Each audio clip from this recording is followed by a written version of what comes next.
I love the premise of the show. Smart people talking about dumb shit.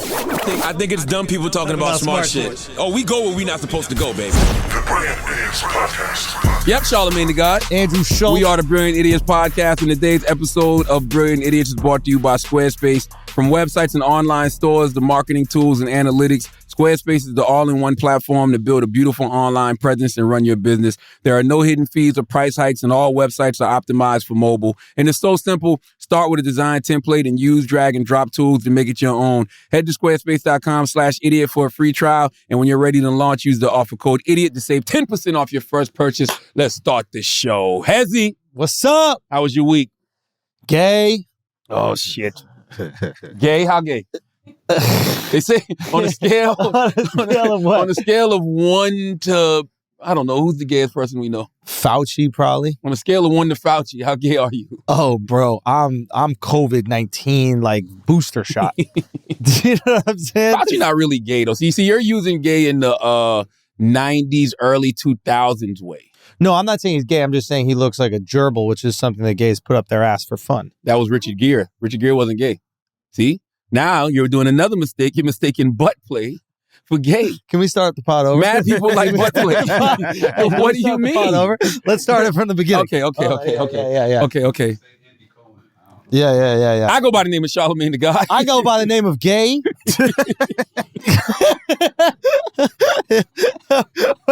Listen.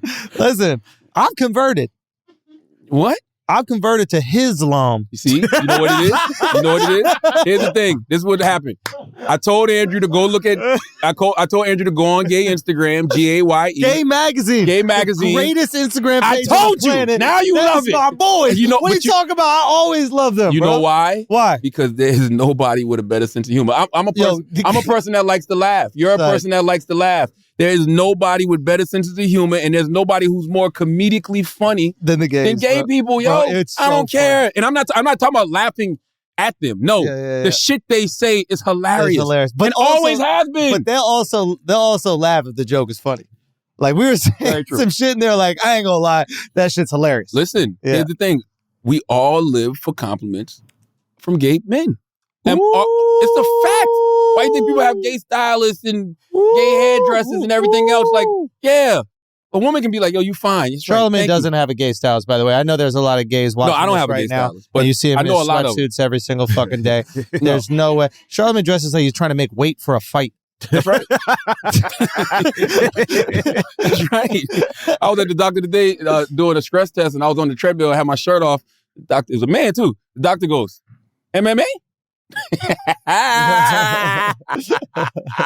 what he said. I promise to God. I go, MMA? What do you mean? Munch man ass? No.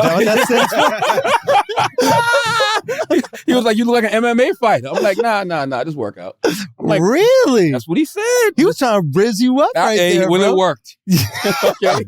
He was like, can you go a little faster? How fast you want me to go? No. You know what I'm saying? Hey, man, it worked. It worked. Doctors got crazy rizz. The best. That's why you have to be honest with them. Go on that. They have to have riz because sometimes people go to doctors and like either they don't want to explain what's really wrong, which is so stupid to me because I don't know how you get a proper diagnosis. Bedside manner is the original riz. I don't know what that means, but continue. Bedside manner is what you're trying to say. Like they have to communicate things to you in the most effective way, and sometimes it's the worst information. They got to get you to talk. You know what I mean? Sometimes people don't want to just divulge all their information to the doctor, which is so weird. But I don't know if it's that they don't want to divulge or they don't know exactly what to say. Like if I go there and I'll be like, yo, my chest hurts. That's all I know. That's all I know. Hurts. Where? What is? I'm like, what do you mean? I don't know. And you got to point like a little kid, like here, you know? And then you got to say why. You got, fat heifers sitting on it. Fat heifers? Heifers. What is heifers? You never taken down a heifer back in the day?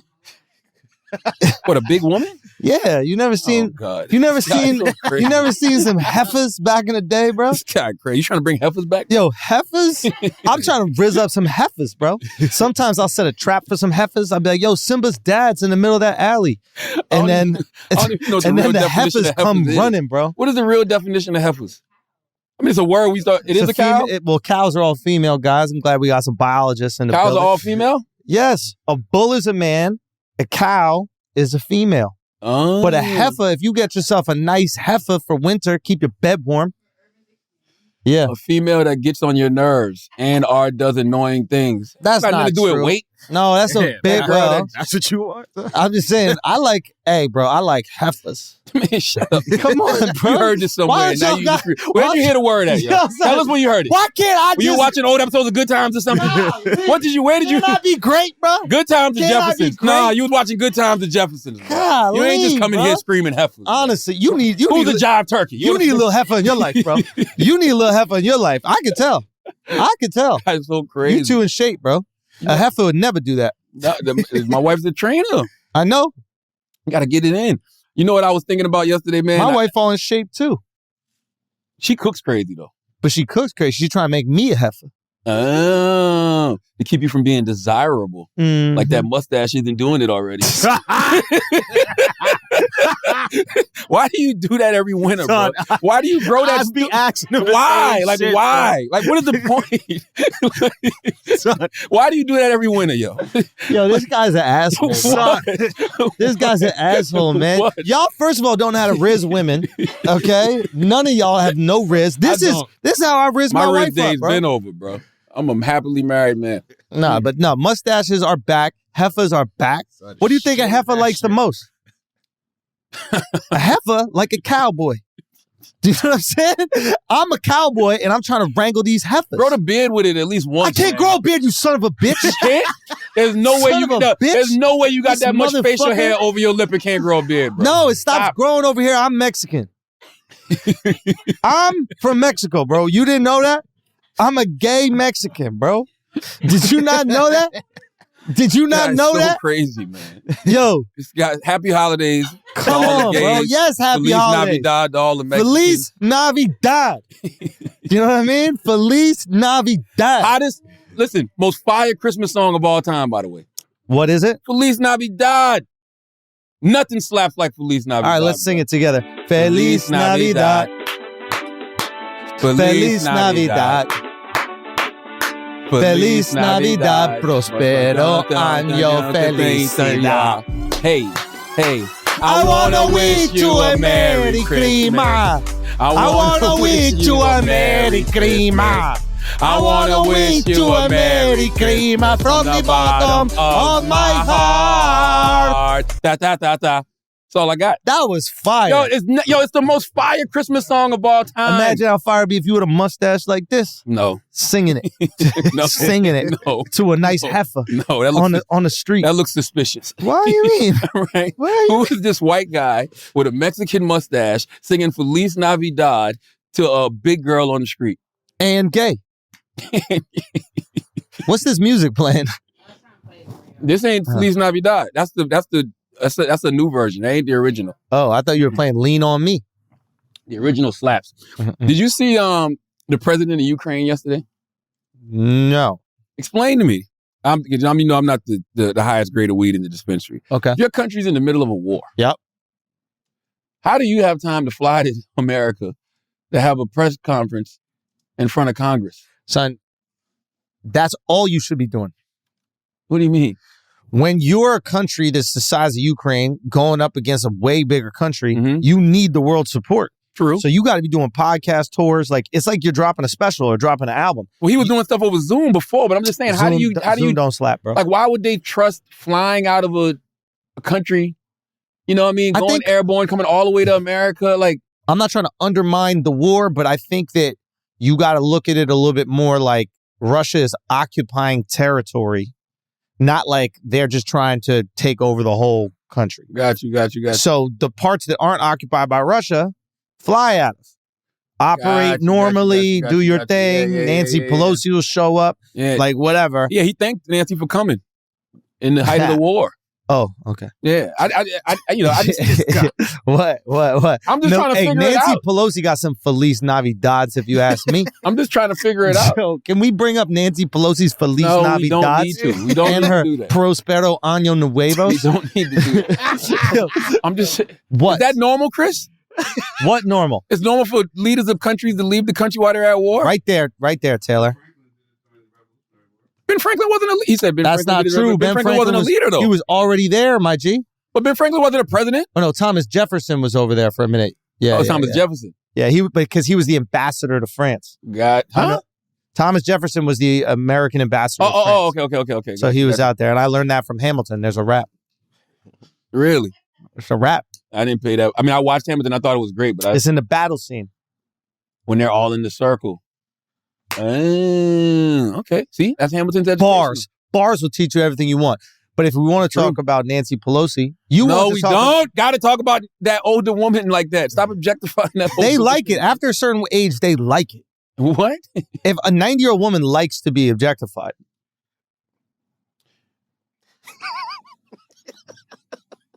You don't think? I mean, I can see the logic. I'm just saying, like, you're around a 90-year-old woman. I can see your logic. Like, damn, what are you, 50? No, I can see the logic. Yeah, no. But that's different. That's different than saying, yo, you got some big Feliz Navidad. That's different. Okay? Yeah, it's way funnier to call them some Feliz Navidad. Do you know what I mean? Look who got presents. Look like someone got some presents need to get opened up. You know what I mean? Listen, shout out to Nancy Pelosi. At 90, they probably wouldn't care. They probably laugh at that. Exactly, bro. At 90, She's dying laughing every time I talk about them things. Oh, when you're that old, you dying when you do everything. That's also true. You know what I mean? What's the next topic? I don't know. Jesus Christ. I don't know. Make an avatar out of Nancy Pelosi, though. You seen Avatar yet? Yes, I have. I haven't watched it. Is it good? Yes, it is. Like better than the first one? I don't remember the first one. First one was great. This is why we go to the movies, I'll be honest. I saw people boycotting, saying they want to boycott because for what? They were saying that they make fun of indigenous culture or some shit like that. Oh my God, it's fake people, bro.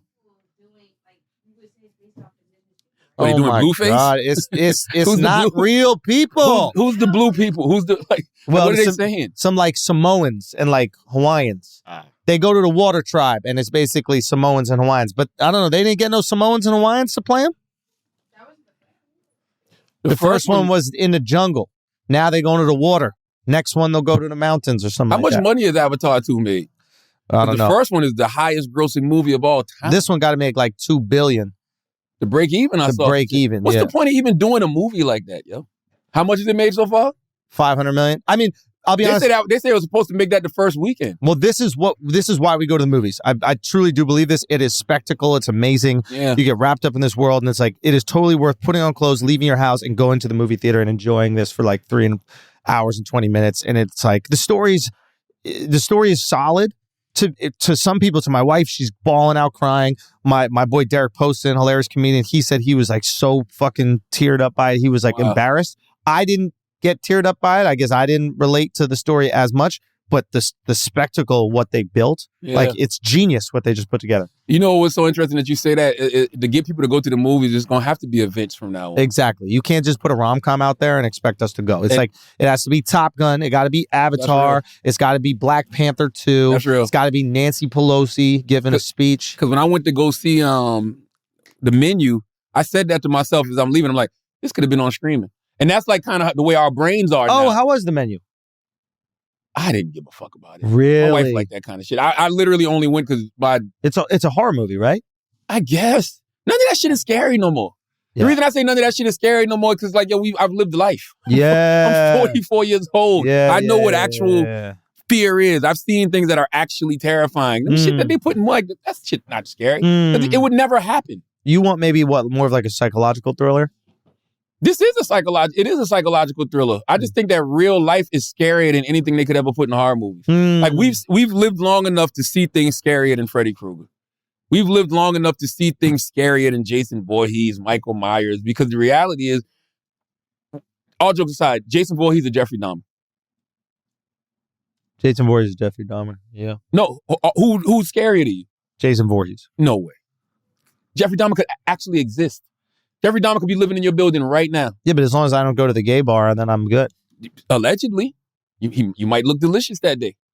Oh, and then he'd find me That's anyway. what I'm saying. You're right there. All I'm simply saying is we've seen people that are scarier than they've showed us on actual movies. When I watched the Jeffrey Dahmer story, that shit is way scarier than this guy in a hockey mask chasing you through the woods. Yeah, but there's something about the guy in the hockey mask chasing you is just absolutely terrifying. Really? Yeah. More so than somebody fucking eating you a lot. I didn't grow up around woods, bro. You know what I mean? Jeffrey Dahmer was in the city. That's my point. Yeah. So Jeffrey Dahmer could be in your building right now. Yeah. I read a story the other day in the New York Post at the time. I think it was the Post. It was a young lady. She was coming home at night, walking in her building. This guy followed her, stayed behind her just enough to when she got to her door on the 6th floor to rush in and then stabbed her to death. Jesus Christ. You know what I'm saying? And people were like, everybody in the building heard it. And I'm like, they did nothing. The people called 911, but I mean, nobody went in there to go see what was wrong. I mean, yeah, who's going to stop? But that's my point. Just this random 25-year-old following you for blocks, following you in your building, and then waits just enough time for you to open your door to rush in. That's more terrifying than Jason fucking Ford. No, that's terrifying. Come on, man. Yeah, you're right. You're right. Fair enough. Fair enough. And he used a knife. Fair enough. Oof. You know? Oof. Jesus Christ, man. Damn, Charla. What? Damn, Charla. I'm just trying to keep you to talk about stop you from talking about Feliz Navidad. Well, you accomplished it, man. Oh, your boy's been arrested. I don't know him. Did you see Avatar in 4D?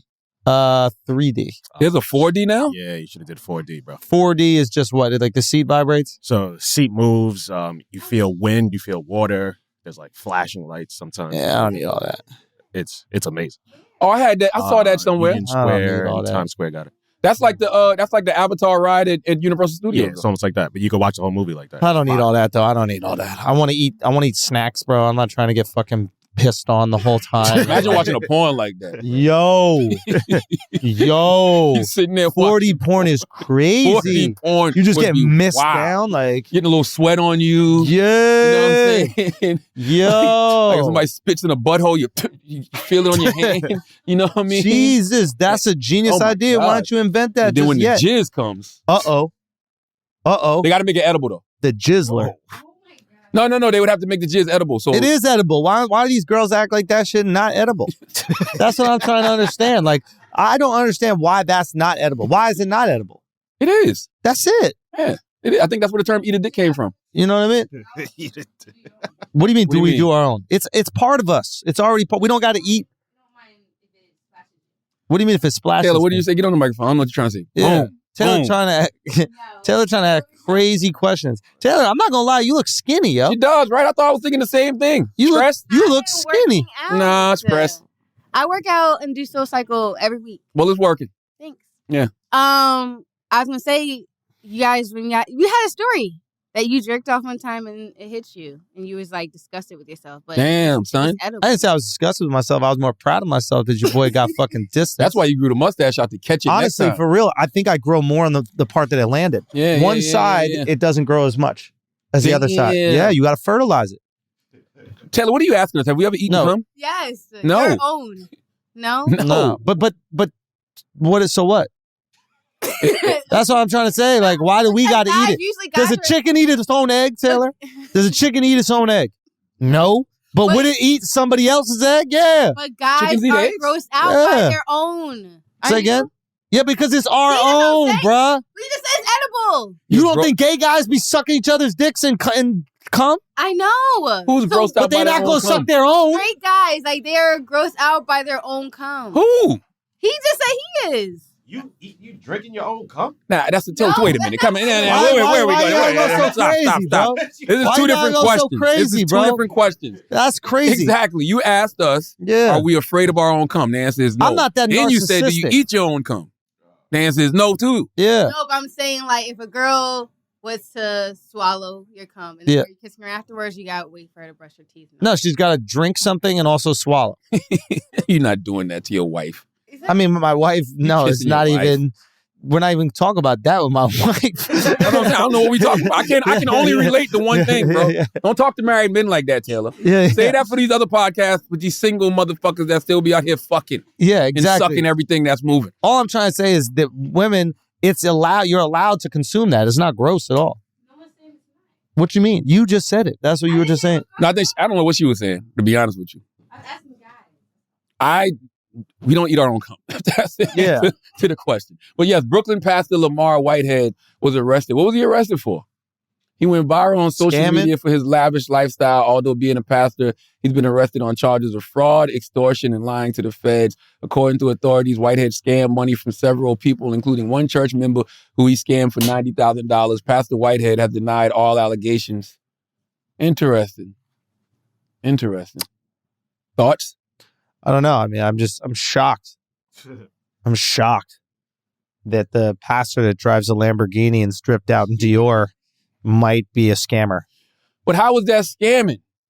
And no, I'm gonna tell you. I just said might be. I didn't say it was. Yeah, but he's allegedly charged scammer. But I'm saying, let's just talk about the church for a second. If you have a pastor, and this pastor preaches every Sunday or he does his sermons, and you believe in what this pastor is saying, and you make, you tithe and you make offerings to this pastor, is that scamming?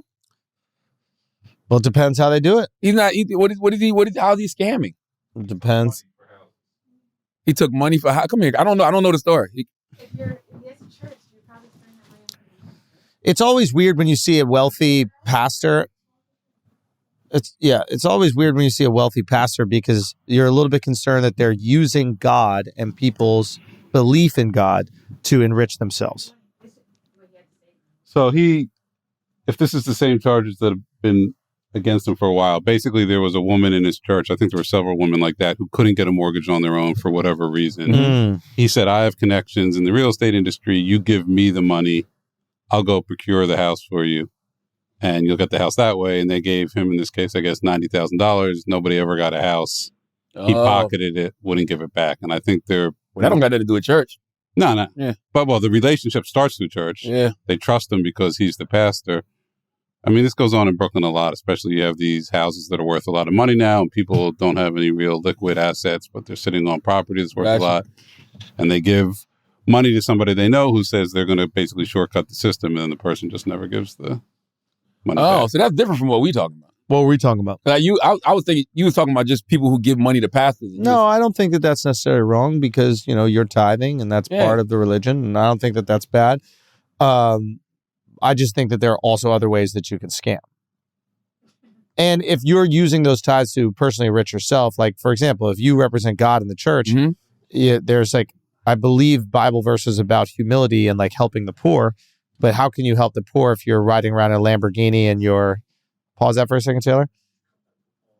You're riding around a Lamborghini and you're wearing fucking Dior. Wouldn't that money be better spent, at soup kitchens and helping people who are back on rent and giving back to kids for after school or before school drives, etc. Listen, there's been millions of people, not millions, but there's been plenty of people who've manipulated God and religion for financial gain. But, I look at it a little bit different sometimes. And not talking about, Bishop Whitehead, just in general. If you have committed your life to God, in a real way, if you said, this is what I do. I am a pastor. I am a bishop. And you are an amazing pastor. Your sermons are fire. People buy into everything that you're saying. They love what you do. And you build a congregation over time. And people tithe and they offer.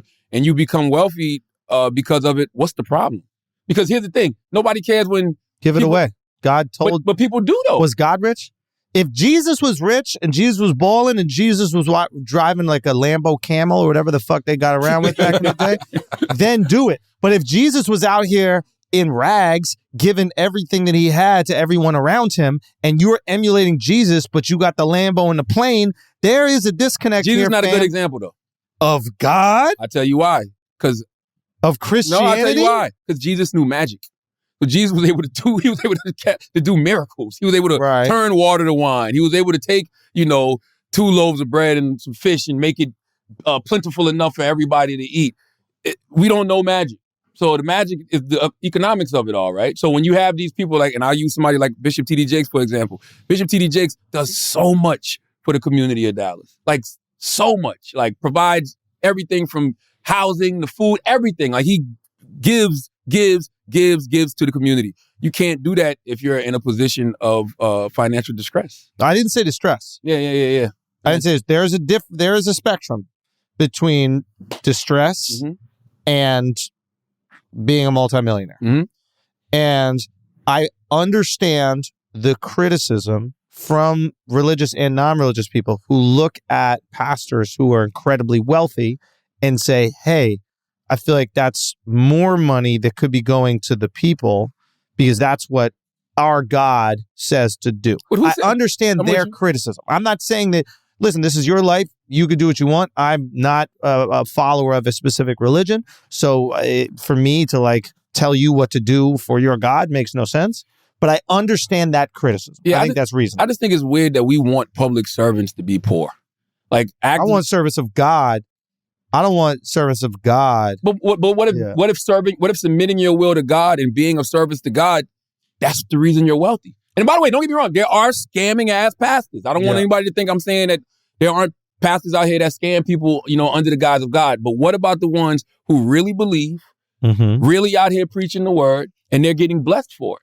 Like, maybe that's what happens when you submit to God in that way. Maybe that's what happens when you're of service to God in that way. Maybe we doing it wrong. But the religion teaches you to give it away if you are blessed that way.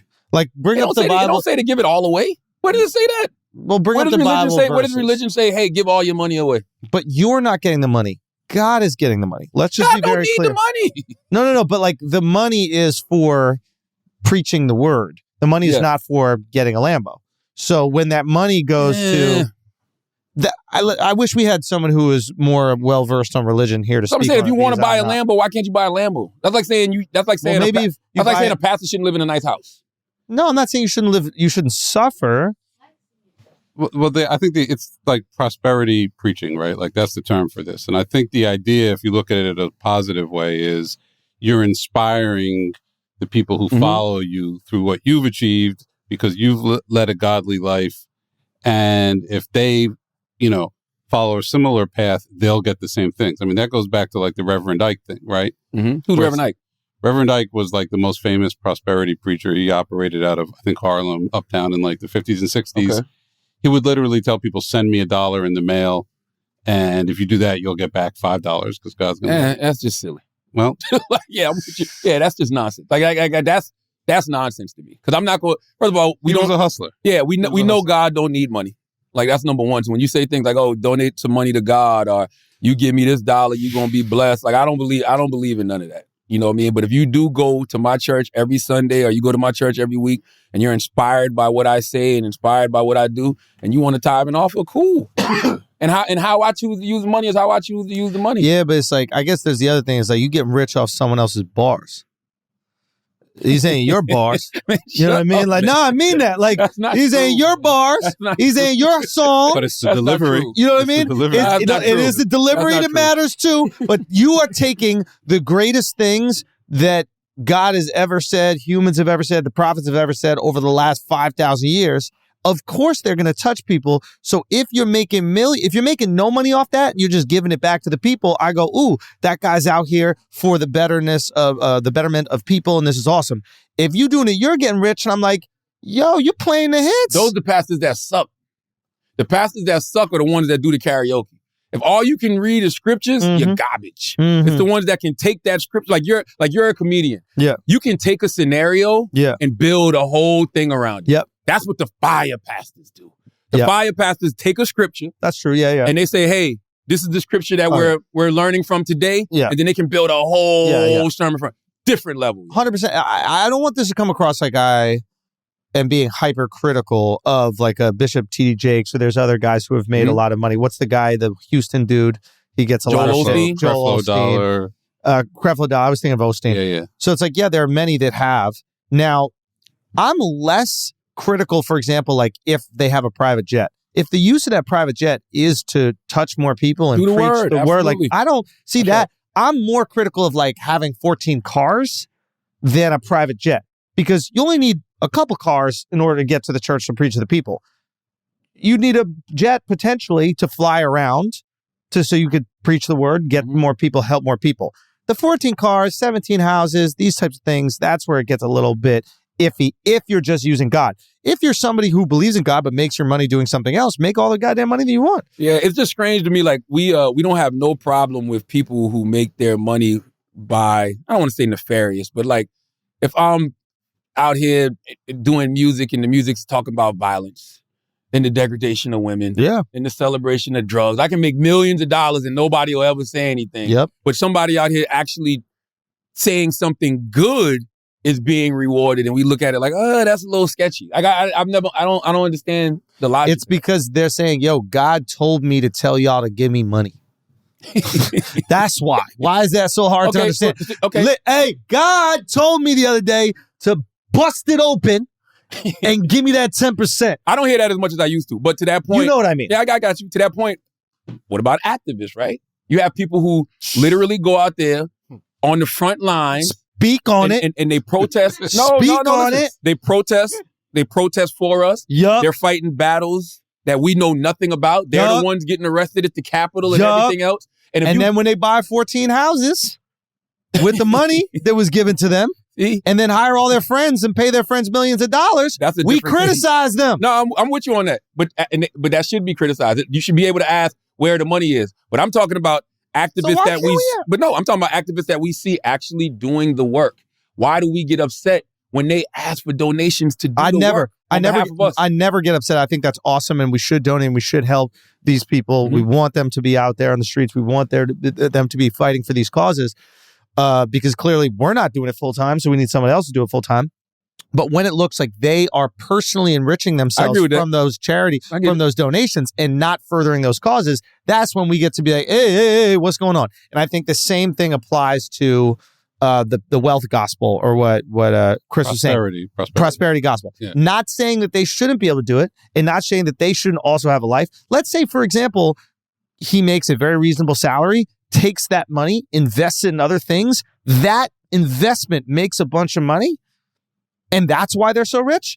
I wouldn't say a single goddamn thing. But they do that, though. I know. And I wouldn't say a single goddamn thing because they're not directly profiting. That's a great point. You see what I'm saying? No, if you have a salary that everybody thinks is reasonable, okay, let's say this guy who's touching all these people is making $500,000 a year, but he finds a way where he can turn $250,000 of that every year, get 20% return, and he's involved in all these other deals because people want to work with him because he's a man of God that they trust, not because he's trying to manipulate them. And then he makes millions off of his other investments, not off of the direct money from people that he's saying, God, tell me to give money, and gives away most of it.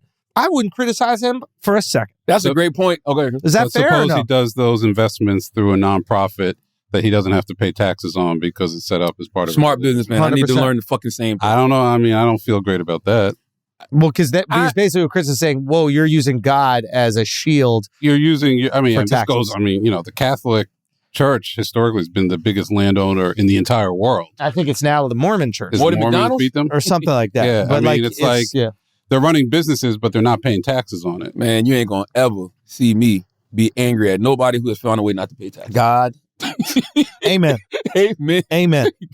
Amen. Hey, listen, that's how, whatever religion could teach me to not pay taxes, I believe in you. I believe in you. I believe in your God. And you know what? To that point, everything we're saying here, if I saw those tax dollars go where I actually wanted them to go, if I saw them go to the communities that needed them, if I saw them go to schools, if I saw them go to mental health services, if I actually knew where my tax dollars were going and who they were impacting in a positive way, wouldn't be upset. That's true. Wouldn't care.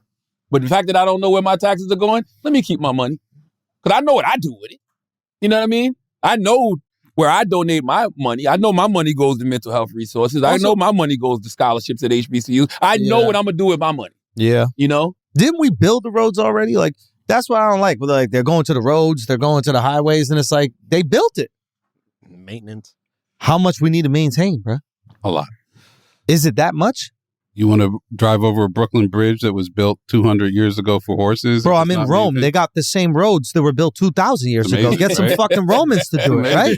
Why is it that every single time I'm on the FDR, it's a fucking pothole? These Roman roads built 2,000 years ago still work to this day. Because the aliens made them. Well, let's get there. That's right. We need to. This is why they need to just let us know extraterrestrials exist, so extraterrestrials can come back down here and do the work that they did all those thousands of years ago. Because all that shit still stands. They did that shit. Pyramids. Right, they did that shit right. Jews. You know what I mean? What? Jews. Pyramids. You're trying to take that from us? Y'all didn't make. You heard my joke about that shit. No, I said the Jews got the contract for the pyramids. I don't know if they built outsourced it. I go. They hired some Mexicans to do that shit. Jewish people built the pyramids? Yeah. They say the Jews built the pyramids. I never heard this one. This is new. You never heard that?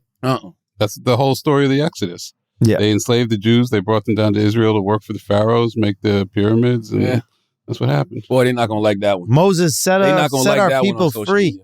Yeah. They're not going to like that one. You haven't heard this joke I got? No, when'd you tell it? Where I say they hired, then I said the Jews hired some Mexicans to make the pyramids. And then I'm like, that's why they say aliens built the pyramids, illegal aliens built the pyramids. Yeah. You haven't heard this fucking I don't bit? remember. Bro, this is so funny. This was from this set? From No, this is from the last. And then the other part of the joke is that there are also pyramids in Mexico, and nobody questions who built those. It's only when the Jews built the pyramids that they're like, I think aliens came down to help. That is true. But nobody ever wonders. I never heard that. Yeah, There's gonna be people mad at Chris, but they're gonna be like, you know what? Let's shoot the nose off Chris. So, Better bring a big gun. So there's this series on Netflix right now by this guy named Graham Hancock. Have you guys seen? It's called Ancient Apocalypse. Have you guys heard of it? no, I keep wanting to watch it. Okay, so it's getting so much flack because they're basically saying he's a wild conspiracy theorist that they just gave an 8-episode show to. Right. And his whole thing is the reason why the pyramids exist, the reason why you have these pyramids in Mexico, you have these what are called megalithic structures. Megalithic structures are basically giant rocks formations that they're using. Stonehenge. Easter Island, maybe. Is that considered the same thing? Yeah, exactly. Okay. There's a few of these. There's like a bunch in Turkey. Yeah. They have like underground pyramids in Turkey? city. Not necessarily pyramids. But I saw that. That was wild. You actually saw that? Not in person, but I saw pictures of it. Bro, It's a whole insane. city that they Yeah, it's built insane. underground Yeah. with air tunnels and everything. Like all the way down to the water level. Doesn't matter. Like it's And this was built unbelievable. thousands of years ago. Well, that's the dispute. Archaeologists say, it's just like it had to be less than 8,000 years ago because that's when human beings stopped being like hunter-gatherer and started like building societies. Right. And his whole argument is that that's actually more like 12,000 years ago. And he thinks that there was an ancient civilization. There were ancient civilizations of humanity on the planet that existed. And then there was a global cataclysm. And that global cataclysm wiped out a huge portion of humanity. I've heard that. And because of that, you have these megalithic structures that still exist. Oh, so is this a theory of the big people, the tall people? In some giants. So basically, in some countries, they're tall people. And basically, like every single culture that has these megalithic structures, they all speak of the same exact story, which was a God got pissed off and basically created a huge flood. Right. And sometimes it's Noah's Ark, and sometimes it's God got angry and just flooded, got rid of all the people. They all speak of this same story.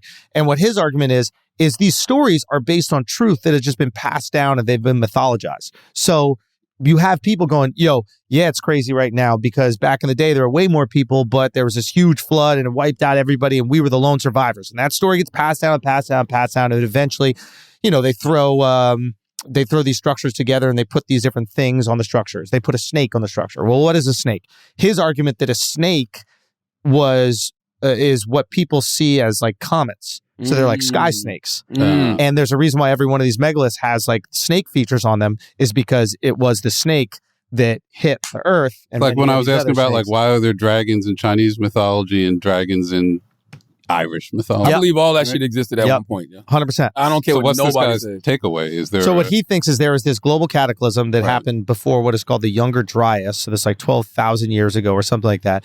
And it basically the Earth entered the belt of an asteroid. So it's not that an asteroid hit Earth, but Earth basically went through the belt and like remnants of an asteroid, and because of that got absolutely demolished by all these smaller asteroids. Right. And because of that, you have asteroids hitting the fucking ice. It's the ice age. They're hitting this like massive glacial shelf that covers all of North America. Well, when you have something on fire that's massive hitting ice, one, you're not going to see the remnants of it because it hits ice. That ice melts. So now you don't see any holes, but you have crazy flooding. Right. You have all these floods that create these like amazing landscape shapes, and they're created almost instantaneously. They're not created over 100 million years like a lot of the things we've seen. Right. They're created over fucking weeks. It's like torrential hurricane floods. So that's happening in America. Other places, imagine, where would you build an underground city? Well, when you saw what happened above ground, you saw fucking asteroids. I think the last thing I want to build is an underground city in a flood. Well, the flood thing is very peculiar for building the underground city, 100%. But I think that maybe that was more like asteroid concern. And a flood would only happen if you were near glacial areas. So if you're in Turkey, where and I think it's high up on the plains. I did read that in Turkey. It's like elevated. Yeah. All right. That is real though, because like if you go to like some of these islands after they've been hit by a hurricane, you can see how the hurricane reshaped the whole The whole island. Sometimes it looks even better, looks even more beautiful. It's nature is the wildest thing. Bro. Wildest shit. It's the wildest we're thing. ants. We're fucking ants. We have not We're only are ants. we ants, we have no idea about anything. Bro, I swear to God, when I went to Antelope Canyon, I saw Horseshoe Bend, which is just amazing. It's basically I guess the Colorado River over 100 million years. It's just 100 million years of water flow has like slowly carved out this beautiful little horseshoe shape amongst other things, but it is 4,000 feet down. It is the most amazing thing, most profound thing you'll ever see fucking in life. It's unbelievable what 100 million years of water passing through a space can do. And I was looking at it and it was sunset and we were walking off. My wife and I were walking off. I looked back and because it was sunset, every person was silhouetted. So all we saw were these little black specks, and those little black specks looked like ants. And you couldn't see a single building or a house anywhere around. It looked like we had zoomed into a piece of fucking dirt and seen little critters walking on it. That's how small we look. And that's how small we are. And I don't understand why we treat the earth the way we treat the earth when the reality is the earth has seen it all. Oh, the earth is looking at us like, y'all keep fucking up. Yeah, yeah. Like when I'm ready to get rid of y'all, it's over. What do you want? How are we going to do this? Volcano, hurricane, earthquake, cyclone, asteroid. What are we going to do this? I got it all. No, that's literally how you have to look at it. And if you look at it, like we're all connected, right? Mm-hmm. Earth is like, let's call our people to bring them asteroids down this time. That was fun. Simple as that. Like, simple as that. I do not understand why we don't respect the earth more because of what you just said. Bro, anyway, this you should watch this series. It's really fun. The episodes are kind of fun, a little conspiratorial, but I kind of subscribe to it a bit when you try to explain like how we built the pyramids that some people say could go back even 30,000 years, not just 4,000 years. And it's like, it is completely possible. The question often is like, well, how could people have this advanced technology while they're still hunter-gatherers? And it's like, buddy, they're hunter-gatherers now. We have Elon Musk living at the same time as a hunter-gatherer. There's a guy who's making spaceships and going to the fucking Mars at the same time as there's an Amazonian tribe that is hunting for their food every single day. These two people exist in the same time frame. That's a good point. Now, if this global cataclysm happened, maybe it wiped out all the remnants of the technology and these other things they used to build it. I think that's the hardest thing for me to subscribe to, which is like, where are the homes? Where do these people live? If there was an advanced technology and advanced society, where are they? Like, where's the tools? Where's all the shit? You know, we say that, right? And we expect to see some like great monuments or great housing. Yo, if they really were that advanced, they were advanced enough to know to live off the land. You know what I mean? They were advanced enough to know that less is more. Like that's what I would assume. Yeah, most people that have that level of intellect, that level of genius, they know they don't need all this other shit. This is our new generation of geniuses that do all of that. Yeah, we think that we need all these things to be happy, but when you exist for 10,000 years, come on. Yeah, you start to look at Warren Buffett. It's crazy, but look how Warren Buffett like allegedly lives. Yeah, I don't buy that. You don't buy. Not for a second. You don't buy it? Yeah. Yeah, Warren Buffett had a fire-ass bar. This woman was interviewing him. I was shocked he even said that shit. The woman was interviewing him. She's like, how much money do you just carry around? And he's like, I don't know, $300-400, something like that. So she's like, so that's just like what you have in your wallet? And he's like, yeah, I'll show you. She goes, yeah, I'd love to see. He goes, yeah, women often do. I couldn't believe it. I'm like, this guy's got to worry about his PR, his image, and he just called this chick a gold digger. Does he? No, he don't. No, he don't. Come on, man. Please. I did a panel last week at the Operation Hope conference with Tony Ressler and my man John Hope Bryan and T.I. and Killer Mike. And Tony was talking, and John was like, and Tony was like, maybe I shouldn't say that. John said, say what you want. You're a billionaire. And Tony Ressler, he owns the Atlanta Hawks. But that's the truth, though. It's like, what are they going to do to Warren Buffett? What they going to do to Warren Buffett? What they going to do to Warren Buffett? What are you going to do to Warren Buffett, man? That's how you know Warren's really a good guy. That's how you know, and I don't know any of them personally. Yeah. But that's how you know the Warren Buffetts of the world, Bill Gates, who else? Bernard Arnault. Yeah. Jeff Bezos. Yeah. Elon, the only one that's out here wilding.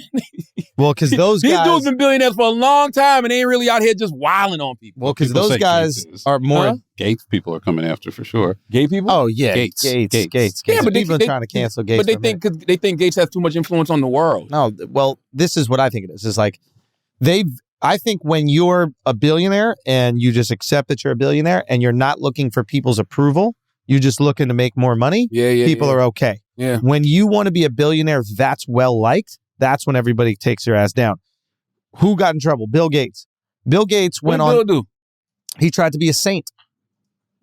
By what? By donating money? By being a philanthropist? No, by curing all the illnesses and all this kind That's of what shit. I mean. Like, what's wrong with that? No, there's nothing wrong with it. It's a beautiful thing. But what I think people go is like, yo, I think people are looking at this, and shout out to Bill Gates who came to my Radio City show. He did. But like, Bought out the whole first row. Bought out the whole first him and row. his guy. No, not the first row. It was a row. It was a whole row by itself. No, it was just for them. That's still a lot. It's like 20 seats in a row. No, but they only had 4 seats. They didn't buy out the whole row. The picture I saw, nobody was around them. No, that was the people sitting, but there were people around them. Oh, I thought they bought out the whole row. My story way more. The thing is, they probably tried, but it was sold out. You know what I mean? So they got hit us up earlier. But no, what he basically did is like, okay, I'm going to cure malaria. I'm going to cure AIDS. I'm going to get drinking water in Africa. I'm going to be a good guy. And I think what happens is all these people look and they go, whoa, you weren't a good guy when you fucking got the patent on that Xerox shit and then acted like it was yours, and you weren't a good guy when you created a monopoly over here and screwed over these guys. You were a ruthless businessman over here, but now you want to be looked at as the savior of all of humanity.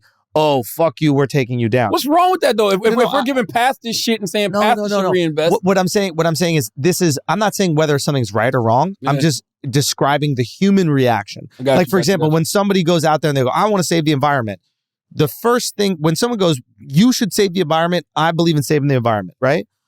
If you're a person that doesn't care about the environment, that makes you feel bad. You're like, oh shit, am I not as good as that person? So instead of changing your behavior, you look to point out while they're a hypocrite. It's just what human beings do. So Leonardo DiCaprio goes, we got to save the environment. Yeah. And the knee-jerk reaction is to go, motherfucker, you fly private around the world. Yeah. You are worse for the environment than any of us. You tell me not use plastic bags. Which is a valid point. I guess, but we would rather them be hypocrites than us change our behavior. And I think what happens is the Warren Buffetts and all these other guys that make billions of dollars, the Arnauds, I don't know what Arnaud does. I don't know what they do either. And he don't need to be liked. Elon out here wanted to be liked. He social media. He basically put out you saw him put out the poll. Yeah, should Elon I still Musk be is calling for a do-over after Twitter users voted overwhelmingly to oust him as CEO? He not calling for a do-over though. You know what's so stupid about that? Elon, you had to know people was going to say, yes, we want you to fuck out. Oh, he has the data. You had to know that. Yeah. Like what, or maybe he thought in his mind, like, this backlash ain't really that real. Let me throw this poll out there. Didn't that shit just scream like, do you guys like me? He does it every day. Yeah, I see him seeking attention every day.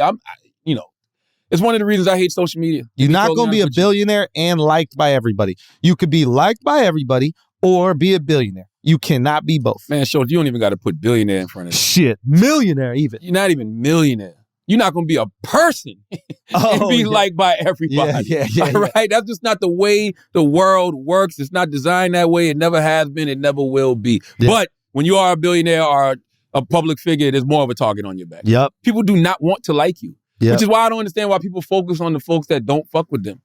Like, why would you spend all day long trying to convince people that don't fuck with you to fuck with you? Focus on those people riding for you every single day. Give them the attention. You know how much more they appreciate that attention? Man, come on, man. I guess because the people that support, they don't speak up like that. They just support. They just come to your shows, or they just tune into your radio, or they just watch television, or they just support your store that you have. They just support. Yeah. Focus on that.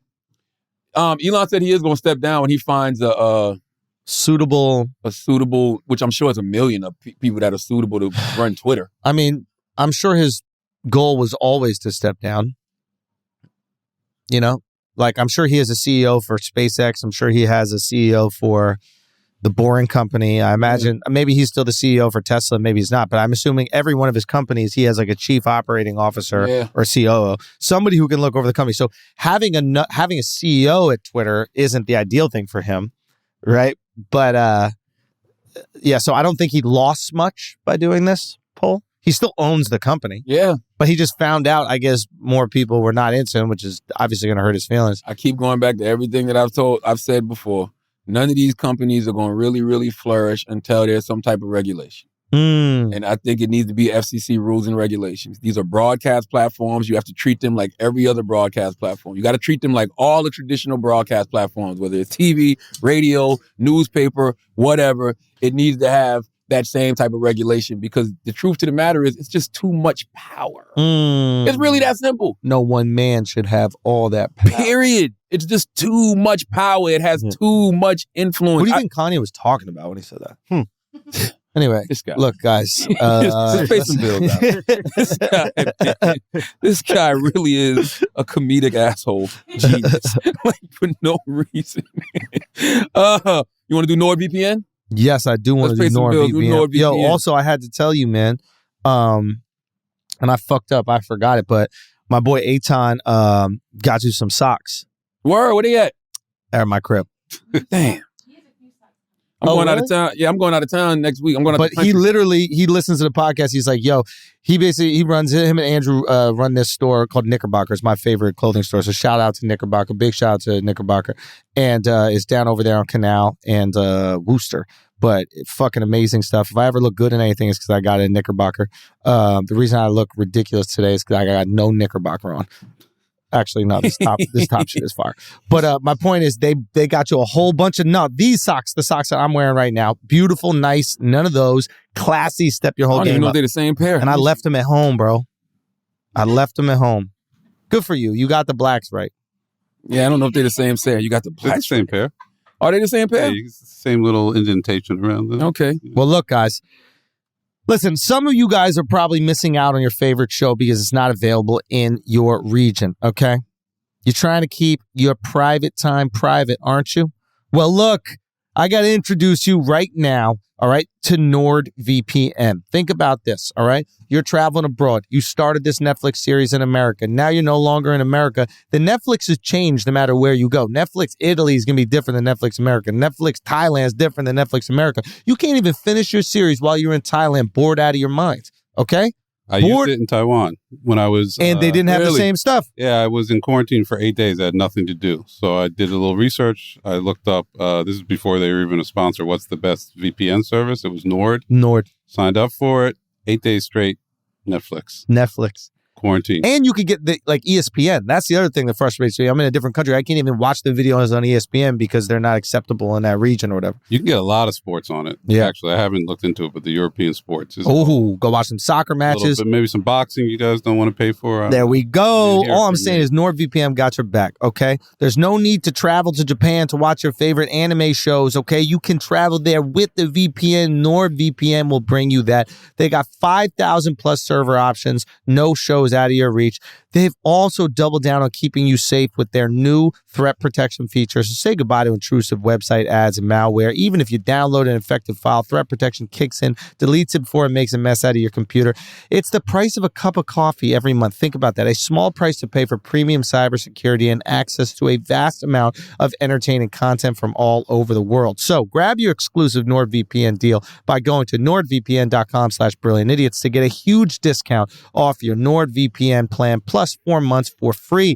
It's completely risk-free with Nord's 30-day money-back guarantee. That's NordVPN.com/brilliantidiots for a discount off your NordVPN plus 4 months free. Charlamagne, let's continue the show. Man. Church announcements? It's the holidays, man. Yo, I do have a church announcement, man. We went to Morocco. Okay. To watch Morocco play France. Now, I know they were playing in Qatar, but we want to watch the Moroccan people. So, last minute decision, we fly to Morocco, and we did this we basically created a whole, documentary out of it. Vlog is what the kids would call it, but we got to find a better name than vlog. But so that's up right now on the Andrew Schulz channel. You can go watch us there. I mean, it's crazy. There's snake charmers in the streets. We're taking pictures with cobras. They're throwing monkeys at us. It's like... Marrakesh, where are you at? Marrakesh, okay. Yeah. Dude, they got the greatest... I almost don't want to give away the hustle right now, but this is one of the best hustles I've seen. So when you're in what's called the souk, the bazaar, culturally, it's all negotiation. So they'll tell you, if they're selling you a bottle of water, they'll be like, oh, this is $500. And then you got it of their dollars. You got to negotiate down and do this whole thing. What is $500 in American dollars? $50. For a bottle of water? It's not that. I get what you're saying. They might be like, oh, this is 20 dirham. I got you. $2, and you got to negotiate everything. So it's part of the culture, part of negotiation. My little thing that I would do with them, because I don't like negotiating with like third world countries. It just feels bad. So what I do, but they like the game. Right. So what I do is if the guy goes, okay, give me $300 for this, I'll get them down to what I feel like is a respectable price. So he goes, it's $300. I'll be like, listen, it's $100. I'll do the whole thing where I walk away. It's this dance that they love to do. They come back. He goes, okay, $150. We agree on $150, and then I just give him the $300. Because it's fucking $10 more to me, but to them it's huge. And then their reaction is they feel like you respected them by negotiating. Right. That's beautiful. But at the same time, they're like, oh, I really appreciate that you gave me that tip. And it'll keep them honest. Yeah, they won't try to get over on people because they realize, like, if I'm fair, then I might get blessed. And then they start giving you extra things. Like, he gave me this ring and this other, I don't know, it was really cool. Anyway, so Dove is negotiating with this guy. He's just trying to buy this Moroccan flag. And the guy starts at 1,000. Dove gets him down to 375. Okay, this is their money, not ours. Okay. Dove goes, I'm fucking with them. I'm trying my hardest to make the price go up. I'm going over. I'm like, this flag looks nice. I think you should charge 600. Like, I'm trying to screw over. Yeah, because I'm an asshole. I'm an asshole. Why you negotiate with a guy who got no teeth? Like, give him all the money he asked for, right? So also, Dove is Moroccan, right? So I'm like, if anything, you want to help. Moroccan? Yeah, he's Moroccan. Moroccan. That was Jewish. Moroccan Jew. There was plenty of Jews in Morocco. Yeah, Sephardic Jew. Yeah. So basically, we walk away from the negotiation. Dove's feeling great about himself. Got that motherfucker down to 375. A guy who's part of the crew runs back, right, with a $20 bill that Dove paid for. $20 would be the $200, right? Mm-hmm. And he goes, hey, this no work. This no work. Like, it's fake. So I look at this for a second. I'm like, holy shit. My initial thought is, you cheap motherfucker. Did you get counterfeit $20 bills to rip off your fucking Moroccan countrymen in the souk when they don't know anything about American currency? You piece of absolute fucking garbage, right? This is your countrymen. How are you going to do this? Yeah. Also, where are you getting the fake 20s? Like, I'm like, my brain is exploding with these ideas, right? Dove changes out a 20 and gives him 200, which is the same of their money, right? So I'm like, oh my God, you piece of shit, Dove. So it was a fake 20? So no, then Alex goes, oh shit, he just got Dove. I go, what? He goes, they switched out the 20 on their end. Right. Hilarious. They switch out the 20 on their end, bring back the fake 20, tell you that you're paying with a fake 20. Yeah. You switch out, give them real money, so now you pay double for the garment. Damn. So that was a genius fucking hustle. So y'all was in the Brooklyn part of Morocco. Yes, we were. Damn. Yes, there were some scammers out there. Damn. It was, and the crazy thing is, the guy is you're around all these other people. There's other tourists, there's other vendors, etc. And he's holding a 20, accusing you of it being fake. If you walk away from that, it looks like you're ripping off these Moroccans. Yeah. And you don't know if the other dudes in the souk are going to come for you. Someone's trying to fuck you up. You can't steal from the people. So you kind of get like caught up in it. I mean, it was one of the most beautiful scams. Plus, who checks your 20 before you give it to somebody? You're just giving it to them. It's a 20, not 100. Oh, no, we don't check it. Yeah, you don't look at it. And the person who's receiving it always checks it. They do that in America all the time. All right, fair enough. They do that with every money. They hold it up to the light. You know what I mean? Yeah. They do that with everything. Anyway, so it was wild. Go check that out. It's up on my YouTube do you tip right in there. Morocco? Yeah, I mean, I tip everywhere. I tip. I'm American everywhere. You got to take the good and the bad. I don't mean you. I mean, is it expected? Oh, no. It's expected from Americans because we tip. But, like, if I go to Europe and tipping ain't part of the culture, I still tip. Yeah, me too. Like, because my culture is better than yours. Yeah. So I need to put my culture on. You got to show respect. And let me tell you something. They love appropriating that. Never once has a waiter been like, oh, please get your American culture out of here with this huge tip that you just bestowed upon me. Right. So they really love that part of American, but you're going to deal with me being loud at the table too. So I'm American wherever I go. I get it. Take the good and the bad. Listen, I'm with it. Especially in countries that like that service is their form of service is their main form of making money. Yep. You really got to tip. Then you really got to show how American that's you are. That's what I'm saying. I like to busting on them, but sometimes these motherfuckers were getting a little spicy. The guys at the souk, they're like, oh, the white people, you do not know how to negotiate. What? And I'm like, motherfucker, like, I don't have the heart to say it, but like, weren't you colonized? Yeah. That wasn't a negotiation. That's the greatest wasn't a negotiation ever for zero. It wasn't really We a got it for negotiation, free. though. It was for force. That's how you know it's the best. By force? Yes. Me paying you extra is like a my bad. That's reparations. I'm repairing. I don't know what the hell you're talking about. I'm repairing. And I wasn't even the French. I'm not even the French. But I was reparating. I was reparating. I was reparating. You was risen and reparating. I was risen and reparating. I still haven't told y'all what the word riz even comes from because y'all are so old you don't know anything. Listen. Pass me that. Can you pass me that water? I want to, I don't have no church announcements either because it's the end of the year, man. It's the holidays, man. Just thank you to everybody who's been supporting us all year long and all of our endeavors, man. It's been a great year all across the board. Make sure you watch Hell of a Week on Paramount Plus. You can stream all the episodes while you're away for holiday break. And what did I do? Oh, I got an interview. I do have a conversation with Ab-Soul that came out like about a couple weeks ago. Yeah, Ab-Soul's new album, Herbert, is out. That's on my YouTube page at See the Show, CTHASHOW. You know, a lot of people was shocked that, you know, Ab-Soul, you know, decided to tell his story just about how he attempted suicide. How did he attempt it? Jumped off a freeway. He was high and he said it was drug induced and he jumped off a freeway, which is, you know, if you know the story of Ab-Soul, you know, the love of his life, you know, committed suicide a long time ago. And as he spoke about in the interview, you know, he's always looked down on suicide. But of course, now his perception of suicide and his thoughts on suicide have completely changed because he, you know, tried to attempt suicide. And what happened? I mean, he messed himself up, but he lived. But like he landed, did he land on a car or something? A car broke his fall. That's crazy you say that. Yeah, a car broke his fall. Lucky? Yeah. What do you mean lucky? I mean, if the car didn't break his fall, like what kind of car was it? I don't know what kind of car it was, but he messed up his leg, he lost his teeth, but you know, and it's funny because he's always had an extreme faith in God. Right. Like always. Like he's always had an extreme faith in a higher power. And like now he's more sure that, you know, God wants him to be here. So salute the Yo, let's check that out. All right, let's stop and pay some bills and we'll come back, man. Today's episode is brought to you by Squarespace.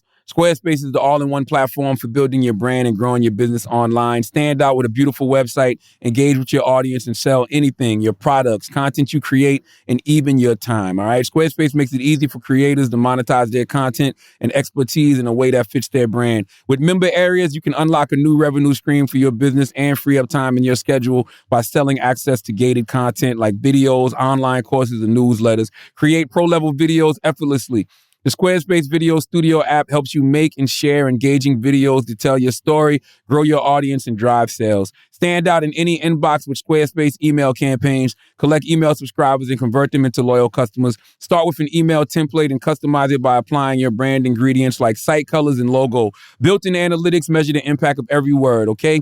Use those analytics and insights to grow your business, learn where your site visits and sales are coming from, and analyze which channels are most effective. Improve your website and build a marketing strategy based on your top keywords, the most popular products and content. Head to squarespace.com/idiot for a free trial. And when you're ready to launch, use offer code IDIOT to save 10% off your first purchase of a website or domain. That's squarespace.com/idiot with offer code IDIOT for 10% off your first purchase. Let's get back to the show. Schulz, what did you say about you just said something. You said the president of Ukraine got how much?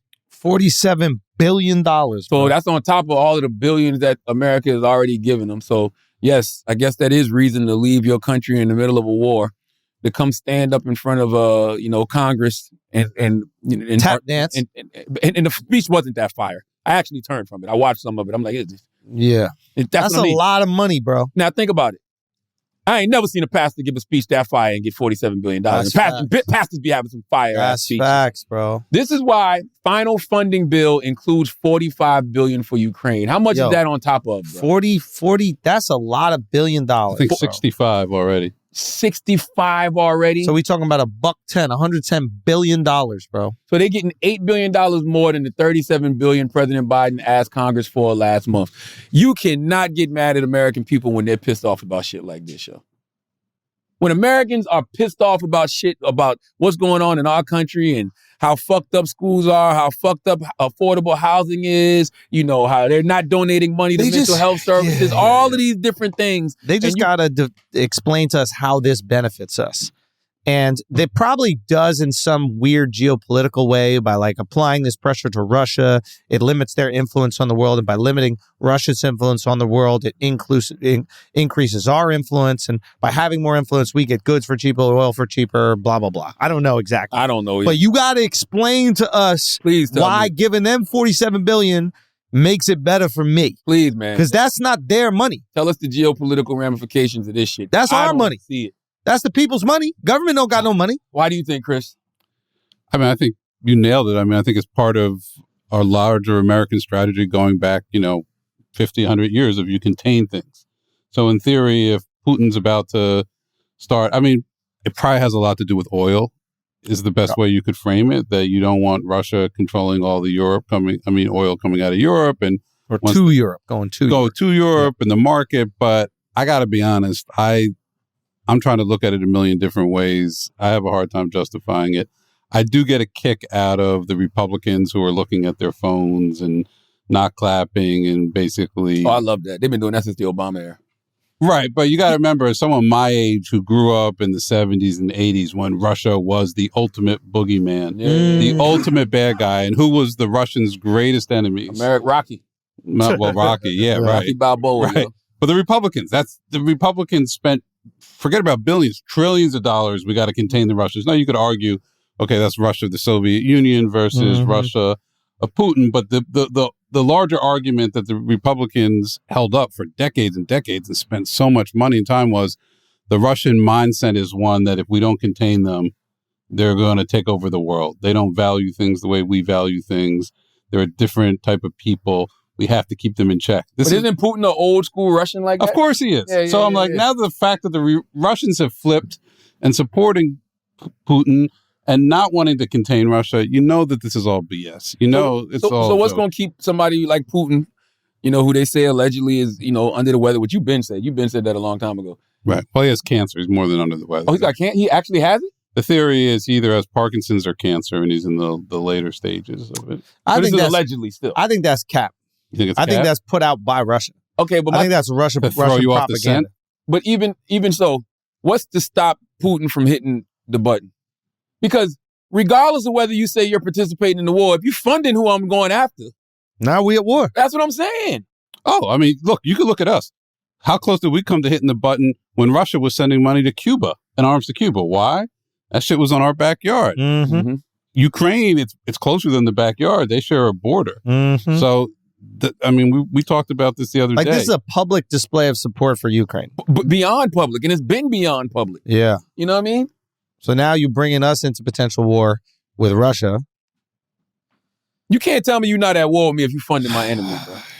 But how much of our foreign policy for the last 60, 70 years has been about containing Russia? Yeah. And Russia, this is the most aggressive they've been since right after World War II. Yeah, but and to your point, nobody's going, and to your point too, Schulz, when you say they have to show us how this benefits America, nobody's buying that war with other countries benefits America. Anymore. We haven't seen it. Not where it matters. Because at the end of the day, we're still going to be passing through these poor and disenfranchised neighborhoods, wondering where the money is going. You know what I mean? Like, if these are our tax dollars, go back to what I'm saying about taxes. If these are our tax dollars, I don't want my tax dollars going to that shit if I don't know what's going on. But then you got to also say, it's not just whether it's $60 billion, an additional $41 billion.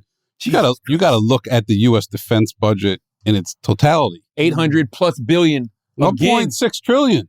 Oh, really? Yeah. Oh, I just saw them approve like this is nothing. This is nothing. And I think everything we're saying is fair. But if you look at it through that lens, then you have to say, then why are we spending all this money in general? Jesus Christ. Is that annually? Yeah. Jesus Christ. I just saw them vote for the annual bill, which is like $800-something billion. But God damn. They increased it, I think, 8% this year. Oh, my God. Yeah. I don't know, man. What else we got, Taylor? Let's do some shit you won't care about next week. Pusha T has revealed in a new interview that he is no longer president of Good Music. In fact, he's not affiliated with the label in any way. Pusha told XXL. I mean, I can understand that. I mean, I don't even know what Good Music is anymore. Like, who's on Good Music? I don't know if Big Sean is. I don't know if Tiana Taylor still is. Pusha is not. I don't even know what Good Music is anymore. But also, too, man, I was thinking about this the other day. Are people still talking about Kanye? Well, we talking about Pusha right now, but it does relate to Kanye. It's Almost Dry. Fantastic album. If I had to rank it, it's definitely in my top 2 hip hop albums of the year. My number one hip hop album is Kendrick Lamar, Mr. Morales and the Big Steppers. I'm on record saying I think this is the most important hip hop album of all time. But both of those albums are nominated for, I believe, Rap Album of the Year at the Grammys. I wonder how much Kanye's bullshit is going to impact Pusha T's chances of winning. Because the fact that Kanye produced 6 songs on that album, he produced more than half the album. I wonder if the people who vote for the Grammys are going to hold that against Pusha T. Do you really think Pusha T has a chance of beating Kendrick Lamar? This year, yes. You just said that Kendrick Lamar's album was the most important album of all time. To me. But the category is Rap Album of the Year. And, it's a lot of factors that go into it. Like, Kendrick's always the Grammy darling. We know this. Pusha is 44 years old. You know what I mean? Yeah. All due respect to Pusha, there is more of a chance of you being a Chinese person than of him winning a Grammy over Kendrick Lamar. I don't know. Because this ain't Pusha's first time being nominated either. Pusha's been nominated for Rap Album of the Year before, and he's been putting out so many great bodies of work. There's actually a real story around Pusha's album. No question. There's no question. The fact that he's 40 plus years old, he's like, I'm the Martin Scorsese of rap. I've been rapping about this street shit for so long, but I do it in such an eloquent way. Yeah. I don't know about that. I agree with you. And it's Kendrick Lamar, yes. And this is no disrespect to Pusha. There's no disrespect to his skill as a rapper. Like, I'm not even this massive rap fan, and I recognize how brilliant he is. There's no question. Mm-hmm. But when it comes to Grammys, this is a popularity contest at the end of the day. And Kendrick is just more popular, especially within the industry, and it's just an easier go-to. I would agree with you, but for some reason, I think Pusha does have a chance at Rap Album of the Year. Gotcha. Rap album. The fact that it's rap. Gotcha. Because Kendrick's also nominated an Album of the Year. Who do you think wins that? Album of the Year? Bad Bunny, right? I don't know. The Grammys are a little tricky. You know what I mean? The Grammys would give it to a Beyonce, a Kendrick. I haven't heard Gotta be Bad or Adele. It got to be Bad Bunny. I'm not gonna sit there and say Beyonce is gonna win because when I thought Lemonade was gonna win Album of the Year, Adele won. So I don't know. Got it. Bad Bunny's the biggest artist in the I didn't know world. Mary J. Blige was nominated for Album of the Year. Wow. For Good Morning Gorgeous, the Deluxe. Wow. I don't know who wins Album of the Year. If you ask me who I think should win, I ain't heard all of those albums to even fucking give that opinion. I've heard Mary J. Blige, Kendrick, Beyonce. Mm-hmm. I've never listened to ABBA, Adele, Bad Bunny, Brandy Carlisle, Coldplay, Harry Styles, Lizzo. I have not listened to those albums, so I don't know. But Rap Album of the Year, I'm not counting Pusha T out. I just wonder how much the Kanye effect of it all is going to impact, voters, especially this year. What we got, Taylor? What else? Some shit you won't care about next week. What Tyler Perry do? Tyler Perry has opened up about attempting to end his own life following the news of the death of dancer Stephen Twitch Boss. I mean, I think everybody's been there. I haven't attempted. You been there? Have you ever been there, Schulz? What, attempt? Or thought about it? About killing myself? Yeah. Yeah, but not to do it. Everybody thinks, every time you're at the edge of a building, you go, I could jump off this building. Yeah. You don't think that? I've thought about stuff like that. Yeah, but I don't think that makes you suicidal. I think you look at it and it's almost like, do I have control of my destiny? Could I choose to do something that is detrimental to my health if I want to? Yes or no, because you don't end up doing it. But yeah, really contemplating suicide, like being suicidal is I want to do it, not I could. Yeah, I think about all that all the time. The one time that I thought I was, now that I look back on it, I was just one of those people who was trying to get attention from my girlfriend who had broke up with me at the time. Yeah. She's my now wife. Yeah. But so you didn't even really want to kill yourself. You wanted. I thought I did, but I realized I just. And then she gave you attention. You're like, oh, I don't want to kill myself. She ain't really giving me no. She gave me attention, but she gave me the attention I needed, which was, I'm calling you a goddamn father because I ain't dealing with this shit. Is this? You know what I mean? Is this the next thing we're going to popularize? What? Are we going to make like being suicidal normal? No, I don't think that's popular. I mean, I think there's a lot of people out there. I don't, like, to your point, I don't know when I'm really, I've never been really serious about it. I think when you're really serious about it, you attempt it or you complete it. You know what I'm saying? Yeah. You know, I think when you're really serious about it, I think sometimes you can get so down that you feel like, there's no way out, but then you might sit with your therapist. Or you might have a conversation with somebody that pulls you off the ledge, that, you know, brings you back to the reality of the moment, you know? I'm not saying that those people aren't dealing with reality, because I told y'all already, or maybe I didn't tell y'all, I have a whole different philosophy about suicide now. Okay. And I think it's, some people just know when they're ready to go. And I think it's as sad as we may look at that, you know, and we want these people to get help, but I think when they know, and they're just ready. And what made me really truly think about that was, you know, somebody who we lost that I know was very strategic. You know what I'm saying? And I know did everything with intention. You know? So when that person decided this is the day that I want to exit, they decided to exit. And if you go and you look at like the social media, you know, there were things that person was saying that let you know. Like they were saying things like, I wonder what my next life is going to be like. You know, I learned about myself during, you know, this quarantine that I would have jumped off the slave ship a long time ago. They were saying these things. So I think sometimes people just make up their mind, and just like how when we're ready to wrap this podcast up, we're going to wrap it up. I think some people, you know, come to that conclusion. Yeah. I just do. I think there are like two, I mean, I've been thinking about it a lot, but more in the terms of chronic illness. Because what you're starting to see in Europe is like assisted suicide is becoming more popular, and normalized, if you want to use that word. And I think about it like, right, like if you had one of these terrible chronic conditions, wouldn't you rather end it on your terms? Yeah, I guess. With your family around you while you're still I mean, it's, you know, it's not the type of stuff you want to think about, but like, frankly, as you get older, like you start thinking about this shit. And as your parents age and you see, you know, it's like, I think that's different than depression. I think the difference with depression is people would say you feel that way in the moment, but you're going to get out of that moment. Yeah, you're making a permanent decision based off of temporary. And you don't want to give up right now because it's going to get better. Whereas if you got one of these diseases, there's not necessarily. I agree with that. That's my understanding of suicide. Is life becomes an unbearable burden. Right. It is just pain every single day. And it just becomes so much that you're like, I need a break. I just need a break from this. And suicide is the break. Sure.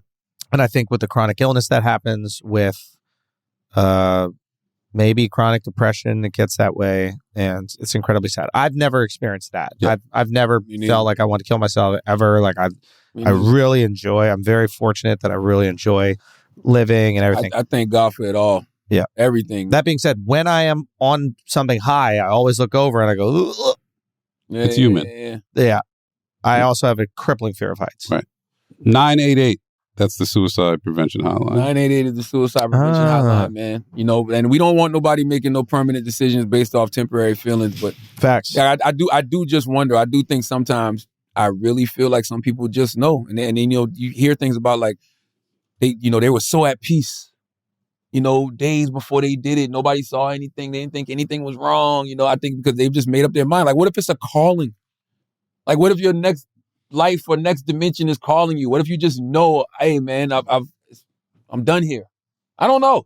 Well, but then there's the pain that the people who you leave behind, who love you. That's selfish, though, right? That's selfish of us to think like that. You know, of course, we have every right to be hurt and we have every right to grieve, but we don't know what was going on with that individual. That's why most people probably don't do it that are very depressed or suffering from chronic illness. They know the pain that they would impose on their family members. Yeah. But I think we should move on before we all commit suicide. Right. 988. Are you saying we should kill this topic? Yeah, we should definitely kill this topic. That's what we do when we get uncomfortable. Exactly. Okay, I'm sorry. Jokes. All right, I didn't know any other way to get out of that. Yo, listen. I was trying hard. Listen, Lil Yachty don't want to have sex no more, Charlamagne. I don't blame him. Find you a goddamn queen and get married, Lil Yachty.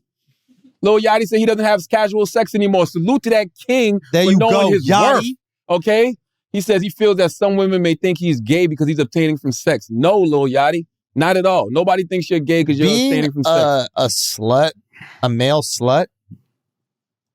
That's crazy, right? Yo, that's like wearing skinny jeans. Like that was fire back in the day. Back in the day, but like bro. We've moved on. Thank you, man. Thank you, know bro. what I'm saying? Thank like, you, man. Grow the fuck not up, out my here brother. doing that. I'm not even joking when I tell y'all that. You know All what I'm of saying? y'all Like, what are people you out there, trying grow to up, man. do? Like, Word is born. What you trying to do, yo? what are you trying to do? Oh yeah, that's back in the day. Shit, that was so fun. Corny. Yo, back in the day when you were just cracking cheeks left and right. Yes. Now shit has moved on. Man, you talk about Netflix and chill, man. Find you a relationship and chill. Relationship and Get chill. married. Yo, You know what I mean? say I love you, bro. Look how Alex dresses. You see how silly Alex dresses? Alex, show me your camera. Stand in front of the camera. Why don't you show him what you wearing? I can Come look on, at your show pants. him, You got come on. zippers on your ankles, bro. Come on. You got your nails done? I got a manicure pedicure yesterday, though. I did. Look at that.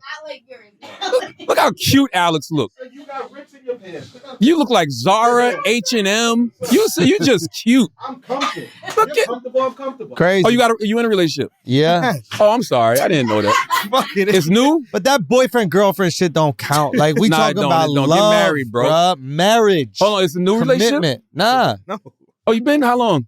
it's been a while. You met her. You ain't shit, bro. That's also you ain't shit. Two things can be true. Alex can dress like a complete idiot. But I just you wanted can to see his also not outfit. be shit. No, I'm not gonna lie. I was just sitting here wondering where the fuck are those zippers and what does he have them on his pants leg for? I just wanted to see why. That's why I really just wanted to see the zipper. Come on, That's listen, what they think fashion is putting zippers in odd places. that is true. That's crazy as That shit. is true. Like, why you need a zipper on your ankles? And you think fashion is wearing a sweatsuit every single day? I don't know what fashion is. I don't think about it. Do I look? I don't think about fashion. Yeah, because you're not trying to be desired when you're out there in That's the right. streets. That's right. That's You know right. what I'm saying? These great sweatpants are for comfort because I ain't even got no print. Because you comfortable already, bro. You're comfortable in your heart. All I'm saying is shout to Yachty for actually growing up and For trying being to a find fucking love. man. Yeah, dude. And shame on all you women that's shaming him, calling him gay because he's abstaining from sex. What kind of shit Yo, is that's that, arrogant. He's gay because he don't want to fuck you. Hey, That's arrogant. yes. That's arrogant. That's right. And Stop being so arrogant. When you Maybe that's why you single, because you're arrogant. and Yachty, I want you to know that what you're doing right now is you're filtering out all the bullshit and you're about to find you a queen because there's going to be a queen out there that respects what you're doing 100%. because that queen is respecting herself in that Facts. same way and she's not going to want you to get those cheeks until y'all get married. 100%. Now, keep in mind, you're going to disappoint the fuck out of her when you first have sex. That's right. Because you haven't busted probably in a year or maybe more. That's right. So that's something you got to talk with her, a little bit about. Be like, listen, we got to get one off and then we can run it back afterwards. You got to change your name to Little Ark, bro. What you talking about? Because it can't be Little Boat no more because the Ark was exclusive. Oh. You know what I'm saying? Everybody couldn't get on the Ark. You know what I mean? It was Instead of only Little Boat, it was only a couple, bro. only a couple people. You know what It I'm was saying? only a From couple, now on, man. we calling you Little Ark. from Lil now on. Ark. You know what I mean? Lil Ark don't really hit the same, Lil but Ark. it conceptually is there. Maybe Big Ark? Big Big Ark. Ark. Big Ark. Ark. Big Ark. Big Ark. Big Ark. You're no longer a little boat. You have grown up. You are a big Ark now. Big Yachty. Ark. Find love. Us married men respect you. I don't have sex. Mm-hmm. And I think women probably think I'm gay. Mm-hmm. Because sometimes I don't care that much. It's like, I think a lot of times women think if they find out to you like that, we have to have sex. Or like that's on my mind. Right. And sometimes I just like to see what someone is like. Or even if I can be around because I usually can't. That's a fucking Shout king out, talking. shout out to flying out these hoes and not fucking them, yo. That's fire. That's fire. That's the craziest mind game ever, yo. Let's do some. Girl got a Taylor. wax on her vagina. She shouldn't have expected nothing. Why you coming in expecting dick? For real, bro. I want to fly you out, play video games, get to know you. I didn't tell you to clean your puss box. Word is born. That's your fault. Somebody asked you for all that. Nobody said that. Stop thinking Nobody men said so get a easy. pedicure. Nobody said get a manicure, wax your lip. Stop thinking men so easy, yo. No, that's crazy. I want you to come with your fucking legs looking like Schultz's upper lip. You know what I mean? Don't expect shit from me. All right? What we got? Okay, ask an idiot. Will brilliant idiots occasionally have live Twitch episodes like Flagrant in 2020? Y'all do Twitch episodes? We never did a Twitch. We did a YouTube live stream. I think in January we could work something out. Nah, we do. I want to do some metaverse shit, yo. You know what I mean? I don't know if anybody's over there yet. Nope. Nope. Not at all. I do. Nick Popovich says, how do you think the overcorrection era we're in now ends or balances out? It's already balancing out. It is balancing out. I feel like it's already balanced out. It's like It is balancing out. the people who recognize the overcorrection are winning Mm-hmm. and putting out great content, and people are gravitating to those people. And because we are winning, the industry is forced to accommodate. I think it's balancing out because people realize that everybody went too fucking far. Yeah. You know what I'm saying? Like, I think everybody went too far, and we realized that it's not sustainable because it's all a circular firing squad. Because if you came up in a certain era, you were doing or saying something that is not considered acceptable now. Yeah. You know what I mean? So I don't give a fuck who it is, and you will end up canceling out one of your faves. You know what I mean? Because you want to hold people to a standard that's just not unrealistic. It's unrealistic. And I ain't just talking about entertainment. I'm talking about all across the board. Politicians, you know, spiritual leader, anybody, everybody got some shit with them if you came up in a certain era. Can you scroll down slightly, Taylor? Because this one looks interesting. From Blake Long. Yeah, so I think it's balancing out. Is the angle of the dangle really inversely proportional to the beat of the meat? I like that. I like that. I like that. You know why I like this question? What does that mean even? Oh, I know exactly what it means. When I woke up from my colonoscopy. Yeah. When I woke up from colonoscopy. Did you call it a cuckoldoscopy? It clearly was, right? People watching me get off, like clearly, because when something was going on when they was back there. But when I woke up with the big stiffy, when I stood up, my shit for the first time ever in my life looked like a kickstand, bro. It was down? It was like, when I stood up, because I had no drawers on. So when I stood up, it did like this, and it was like at an angle. And I'm like, yo, if I was that type of person, this is the picture you take. Wow. This is the meat pic you take, and you know, you fake leak it. Wow. You know what I'm saying? You think because it looks cooler that your dick is facing down? I don't know what it was. I'm just telling you the angle of my dangle in that moment. Yeah. When I stood up, it was inversely proportioned to look like the type of meat you would want to leak. When you're fully erect, is your dick pointing a little bit up? Always. Okay, good. Yeah. Always. It's all about the angle of the dangle, baby. All about the angle of the dangle. Rick James 244 says, what the fuck? Did a rat just fall out the goddamn? You ain't see that shit just fall out the vent? No. Bro, some shit just jumped out the vent, bro. No. It was a piece of tape. Oh. That's about to get on the table. Why you thought a rat fell out the vent? Wow. That's what I thought it was. It was big, Stop. Why'd you take that? Why'd you take Rick James 2444 says, why was everyone so worried about Y2K? It's kind of weird to look back on. Why was everybody so worried about Y2K? Because we worry about everything in this fucking country, man. That's what we do, man. Technology was new, too. We just started getting everything digital, so it wasn't that crazy that it would just stop working. And I mean, it sounded right when you think about it. Yeah. Like, oh, shit, we about to see the start of a new millennium? Mm-hmm. Like, shit ain't about to just happen. Like, 2000 ain't gonna just come and nothing's gonna happen. Like, there's got to be some type of big bang or something, right? Why do you think everybody was so worried, Chris? I don't know. I was worried. I stayed home. I didn't go out that year. Oh, nah. We was outside. I sat in with my grandmother and watched it on No TV way. with my grandmother. I mean, I wasn't that old, but I always thought, like, if I was older enough to go out there and, like, party. How old was I in 99? 99, 78, 88, 98. Damn, I was 21. Yeah. I was 30. I should have been out there. I don't know what I did in 1999. You know, but if I had money, I would have really went and partied like it was 1999. I'm not going to waste that Prince song. Like, that's the one song. Like, that's the one time that song can hit. That song can't hit no more after 1999, bro. You can't even play that shit no more. No, it's still is. You think so? Yeah. It's still a classic New Year's song. And I'm going to be honest with you. Like, I love Back to the Future because it's such a great movie. Shit don't hit no more now that we in that era. In that area. You know what I mean? In that year. Like, That it's like era. Era. Yeah. Like, what was the date in Back to the Future that they kept going back to? I think we passed it already. Yeah. You know what I mean? So it's just like, it's a great movie, but it don't hit the same just because of it's dated. People still read 1984.